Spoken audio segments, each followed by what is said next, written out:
Leticia Urieta is a Tejana writer from Austin, Texas. She works as a teaching artist in the Austin community and is the program director for the Austin Bat Cave. She is a graduate of Agnes Scott College and holds an MFA in fiction writing from Texas State University. Her hybrid collection, Las Criaturas, is out from Flower Song Press. Leticia, take it away.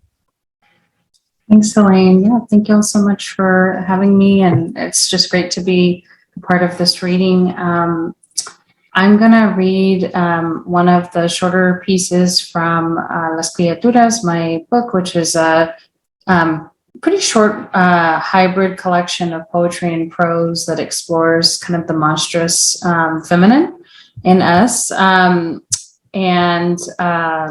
Yeah, so this story is a little bit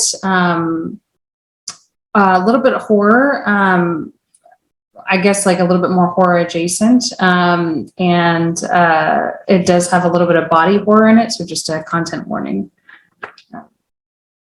It's called Sick Woman Travels to Distant Lands. You peel back the curtain, a swath of sunlight rides into the room, and you remember what it was to step into the warmth of the sun without cringing, without fear of the flare across your eyes and then the pain. You've been in bed for 2 days. There is the hunger that rumbles through your body, the need to feed yourself. But then the churning in your stomach starts and makes your body want to get rid of everything and become a blank slate.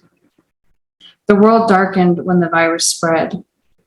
When you look outside, there are fewer kids playing in the street. People en masse rush by to get into their homes like they are re-entering a clean zone, their homes the safest places to be. But you've been home. Home is a sanctuary when the body is not, but even then it can become an island impossible to swim away from when your pain is a contagion people don't want to see.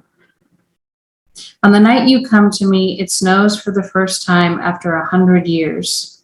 A portal opens. We meet on the snowy field at midnight, the winter moon full, casting light across the glistening whiteness. You walked here barefoot, peeling off your clothes until you arrived, naked and cool in the crisp air. You don't recognize me at first, but with time you will. First, you bow in front of me on your knees, arms bent forward and head down so your frizzy hair sweeps the snow, leaving traces. When I bow my head to you, you know you can climb aboard my brown hard shell and lay across it like a starfish stuck to a rock. Your spine conforms to the curves of my shell.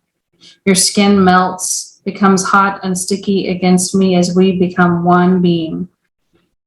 All that we see are the tips of bare tree limbs and that full solstice moon watching us move slowly across the snow, back towards the portal to my world.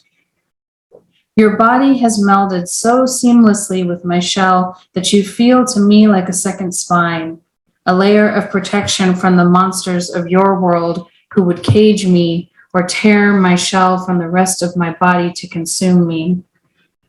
This is why you don't scream as we cross the threshold, even as your naked skin turns from translucent white to red and begins to slough off of you into crisp layers that burst like a pollen bomb. Your body is becoming something entirely different. I move slowly to take you away from yourself, back to my home where pain is a song, a story from another world. So I know my piece was a little bit shorter, but hopefully that gives you a little bit of a taste of what the work is like in Las Criaturas. And yeah, it's a book that has a lot of shorter pieces and poems that explore monstrosity in the body and bodily transformation and kind of what happens to folks, vulnerable people especially, who are kind of put in impossible situations and how they change and transform. So yeah, thank you. And I am giving away a copy, so be sure to fill out the giveaway form.